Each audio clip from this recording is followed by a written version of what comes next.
Hello, my name's Helen Coxon and I'm the Preventive Conservation Specialist here at the Royal Ontario Museum. What that means, practically speaking, is that where many of my conservator colleagues specialise in the cleaning and repair of a particular type of material or a particular type of artefact, I spend my time paying attention to the conditions in which any artefact finds itself, whether it's on display or in storage. So typically I spend my days paying attention to relative humidity levels, either for objects on display in the galleries or in the general sense. We do a lot of recording of this, either with handheld meters or, in these modern days, with wireless transmitters, which are wonderful. They sit out in the galleries or the display cases, beam their readings to a receiver, and that all turns up on my desktop, and from there I can produce charts, set alarms. It'll send me emails if something goes out of limits. It's quite a wonderful tool. Second part of what I do is IPM, Integrated Pest Management. So that's trying to keep insects and mice particularly out of the collections, which means things such as setting and checking both mouse traps and sticky traps for insect pests, recording what we're finding where, and at particular times of the year we have to pay more attention, maybe because some insects are seasonal and we'll get an influx of them in the spring, say, which requires a lot more attention and a lot more cleanup. And the third major part of my duties has to do with the types of materials that we would use both for repairing artifacts and in the construction of display cases. So things such as wood products, plywood, MDF, paints, glues, anything that might come into the environment of the artifact. We have to be careful that it's not going to off-gas anything that's going to do damage to the artifact materials. That's a particular problem with metals, which tend to react badly to wood and wood products because of the organic acids present. Also some glues give off quite nasties.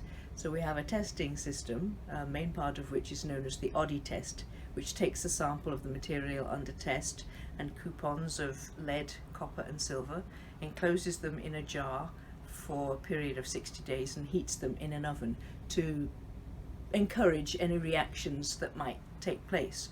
And then after the month is up, we assess whether there's corrosion visible on the metal coupons, and if there isn't, then it's a wonderful material and we're quite happy to use it. And if there is, then we might permit temporary use for a short-term exhibit, or we might just say, no, this is not something that's going into contact with any of our artifacts. So in association with that, I consult quite a bit on the design of display cases, particularly where we're designing for climate control, to make sure that we're setting up something that really is going to give us a good result in the end. And I've run out of things to say. So can you talk a little bit about what you do in an exhibition setting, for example? Okay, yes. In most exhibitions, I'm only involved from the point of view of the climate control. So when we have an exhibit artifact list, I'll take a look at that, decide with the conservators what needs climate control and what level of climate control it needs. And from there on, it's a case of working with the designers to make sure that compatible materials are in the same display case, and that we set up to use either silica gel, which is a passive system, or a positive pressure climate control machine pumping into the case to provide whatever our specified humidity level is. That takes quite a bit of doing sometimes. And then when we get the exhibit up and installed, we're probably going to use these little beasts to monitor what's going on in the display case. And as I said, I can set an alarm. So I can say, if it goes over 50%, send me an email, and it will. And then I'll know instantly what's going on in the display case. I even know when they've opened up the display case. They can't get away with a thing.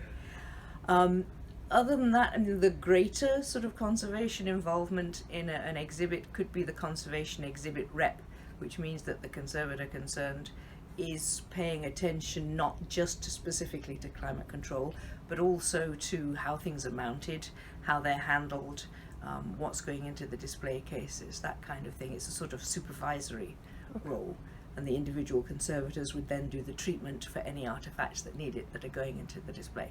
But typically it's the climate stuff that I'm paying attention to. What about relationships within and even without the ROM? Working with facilities regarding environment or other conservators, designers? You've touched on a Right. few. I'm probably one of the people in the building actually that works to a greater extent than many with a number of different departments. So obviously I have relations with the curatorial departments in terms of the artifacts.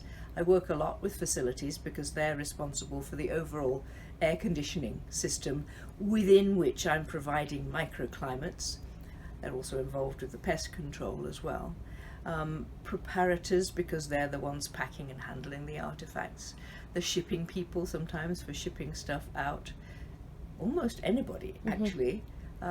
Less on the sort of marketing side, but and all those of us that are in the trenches doing the practical work, I tend to have connections to. Excellent. So what is it that brought you to this line of work?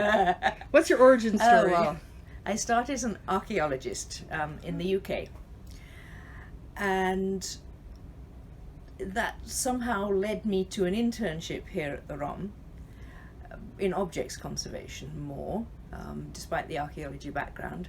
I married a Canadian, which is why I'm still in Canada, and I've stayed at the ROM. So I worked as an objects conservator for many years until they decided they would create a position of preventive conservation because there was enough work. That was what I was doing anyway. So they just made it official, gave me the job title and the salary to go with it, and I'm still here. Excellent. And one other question. You mentioned Audi testing and different materials, etc. That sounds like something that's highly specialized in the museum world. Is that something you share with other institutions? We can and do make recommendations for acceptable materials. It gets a little tricky because you have to know exactly what the material is going to be used for.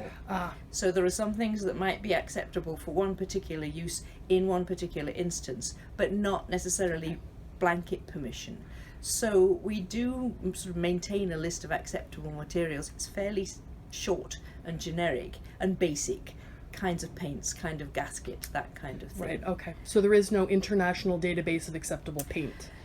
No, because it varies from country to varies. country a lot. The British Museum has a fairly extensive list of things that they've tested, but if you look at it, most of it is not materials that we can get here. There may be an equivalent here, but it doesn't go by the same name, so you can't automatically transfer from one to the other. Well, thank you very much for your time, Helen. You're welcome.